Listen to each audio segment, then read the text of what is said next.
From the title of this video, you already know what we're talking about. Good W for the Sixers. Another team effort, another team win. But look, I can only express myself in the only way I know how. And that's in the Philly way. And my Philly way can be disrespectful to a lot of people that's not from Philly. But I play too much. I'm a little childish at heart. I'm not going to lie. I've been through some things. Like, nothing is really important except for the important things. So when I tell you about this game, it's very important to me. So since it's very important to me and it's very near and dear to my heart, I'm going to break y'all down real quick. Let me break y'all down real quick. Let me give y'all some real rap. Harden, we probably witnessed your worst playoff performance of all time, right? Now, it was terrible for your standards, but for other people's standards, you know, I guess good game. But you played worse than Draymond ever played in his life. What, you hit 2 threes? That's cool. I mean, I guess, but without Joel doing nothing, you ain't do nothing. I ain't gonna lie. Joel really didn't get going to the fourth quarter. Do we count those fourth quarter points? No, you really had 12. I'm gonna keep it a beam with you. Now, y'all can say he had 20 and 19. That's nice, but he really had about 14. He ain't really, I mean, he did come down 6 times straight and give you buckets. Now, that is not to be diminished, but you didn't do it in the first and second quarter when he was doubling you, flashing doubles, flashing 3 triple teams and all of that. Now, did you kick it out to the right man? Yeah. But you still got to will your way to the bucket. You still got to will your way to a few points. I ain't going to lie. You got to still show that you still dominant out there when you do touch the rock. Now, 20, 19, and 7 is crazy. Don't get me wrong. That's what we needed from you. But your 20 ain't a real 20 because you ain't get that 20 in the first, second, and third. You got that 20 in the fourth, and if you know, then you know. If you don't know, then you going to argue, and you a nut. So you can leave that down in the comment section, and I battle you. I go back and forth. I got nothing better to do. Maxey hit all those threes. What do you go, 6 for 12, 6 for 13, something like that? Why? Because clearly we practiced the baseline 3. I was watching the game saying, shoot the baseline 3 is the easiest 3 that you can make, easiest 3 that you can take. And if you're going to take it, you better make it, baby. PJ Tucker, you're trash, bro. You're done. Your NBA career is over, dog. You had too many wide open threes that you missed. You should feel ashamed of yourself. As a career corner 3-point shooter, you should have been 8 of 8 out that mug. I ain't gonna curse, but you should have been. You trash for that, dog. I ain't even gonna lie. PJ Tucker, you should feel ashamed of yourself that you allowed that opportunity to slip past for you to be basically revered in Philadelphia for the stats you could have put up last night. I don't respect that, and I expect you to do what you just did, which is basically do nothing. Honestly, bro, picking you up has probably been the worst decision ever in Sixer history. I ain't gonna lie. I can't imagine you going out there all them nights and, bro, you just be running sprints. I love you, though. I love you, though. Why? Because we in the playoffs and we need you. So I could say all this that I'm saying about you.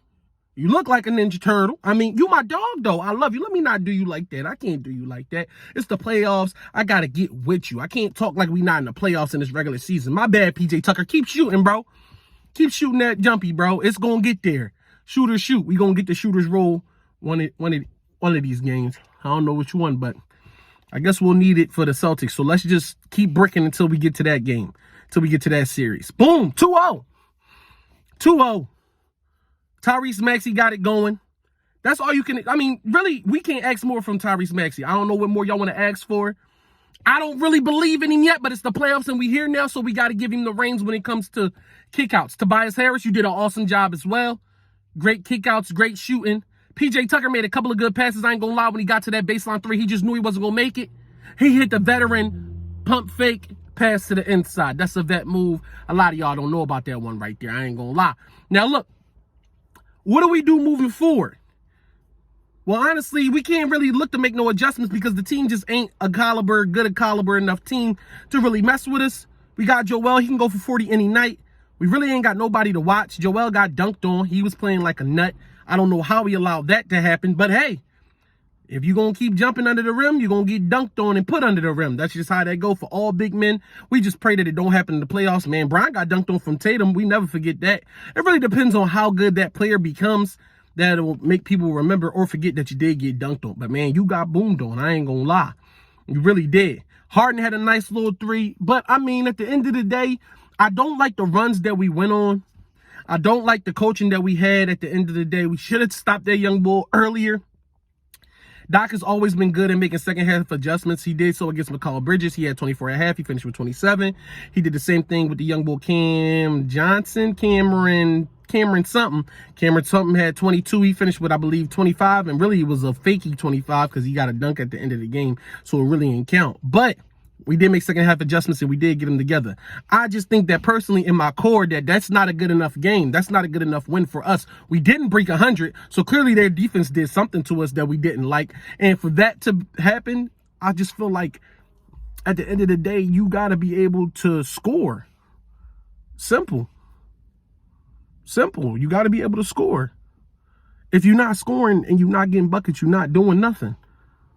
And clearly we couldn't score. It felt like we were hoping that players made their shots. It wasn't like players did something and willed themselves to the bucket and got easy buckets. Now, wide open baseline threes is always a good thing, but do we believe that Tyrese Maxey gonna keep making them? Is he dead eye like that? Now, he did prove himself last year with his three-point percentage. I believe it was third in the league. If I remember correctly, it was first. Then the end of the season came, he shot a couple, and that dropped him down to third, and Fred VanVleet took home the #1 place. And this year, his three-point percentage is very good. I believe that the Sixers overall is the #1 team in the league for three-point percentage in the regular season, and that's also a good thing if I remember correctly. But I'm just saying, when we spacing out the floor and we see that Joel get flashed, we saw what happened last season. We saw Georges Niang miss all those wide open threes, right? Against the Heat, right? We saw Tobias miss all those wide open threes. We saw Maxey miss them.